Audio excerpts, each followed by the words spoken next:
Hello Transformers fans, my name is Anthony Seguido and welcome to my behind the scenes documentary for my animated short Transformers the Hijack Scene. This project took a little over 5 months to complete, working only on the weekends for about maybe 3 to 6 hours at a time, and involved editing over 2,000 photos, most of which had to have color corrections, as you could see here. Back in 1986, when we used to play with these toys, we never actually had any backgrounds or any playsets to use, so we had to use our imaginations, and I always imagined the cartoon itself when I used to play with my toys. So I would see the cartoon backgrounds while I was holding my action figures, and that's pretty much why I decided to use digitally replicated sets. Of course, that posed a major problem. I'm not the greatest artist, and I couldn't completely redraw every single background. So I had to sample a few backgrounds, cut out every single animated character, and then fill in the gaps with whatever artistic skills that I had. And I came up with this. The G1 Transformers weren't as detailed or as articulated as the current Transformers today.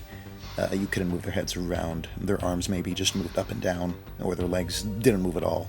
So since I was going digital, that gave me a lot of freedom to manipulate the arms and legs and do things that you couldn't do with the action figures back then, at the same time not take away from the image of the G1 toy, as well as the animated film.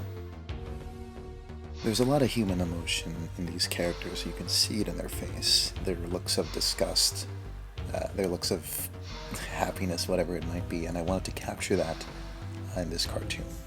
Of course, you can only go so far with what's built in on your toy. All the mouth movements you see here I had to draw in by hand, but there was a huge debate whether to go with actual mouth movements or the hinged mouth, as I would call it. The hinged mouth effect was easier to do artistically, and it also kept true to the toy's original design. Drawing in the mouth movements, as good as it looked, it almost gave the whole robot chicken effect, which I tried to not get into.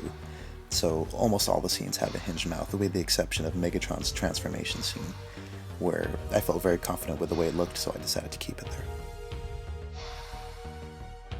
With the exception of Megatron and Starscream, I wanted to make sure that all the other figures were the original Generation 1 Transformers figures. I didn't want to use a botcon version of Ironhide or Ratchet, or maybe one of their most recent Transformers Classics or Transformers Universe releases. So that kind of put me in a bad bind, and I had trouble using the original Ironhide and Ratchet, mainly because it's a windshield with arms and legs. It has no head, it can't hold any items, and you can't move its legs. With that said, I had to combine two separate Transformers to create one, and what I used was the Masterpiece Optimus Prime's arms for both Ratchet and Ironhide, and the heads I had sculpted from a seller that I found on eBay, and his contact information you can actually find at the end of the credits of my stop-motion short.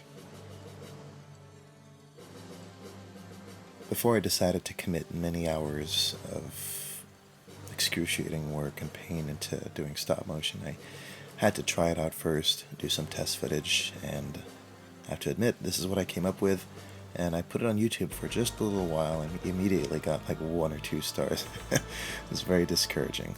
Of course, I didn't let that stop me. I had to do some other projects, so I tried out Prowl's transformation, and then I tried out a little bit of Soundwave. And it started to get better, actually, the more that I did it. And then I eventually started just doing wallpapers for myself for my desktop in the Ultra Magnus. And then I did this, and I think I had something from here.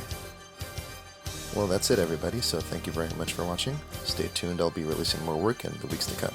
Take it easy.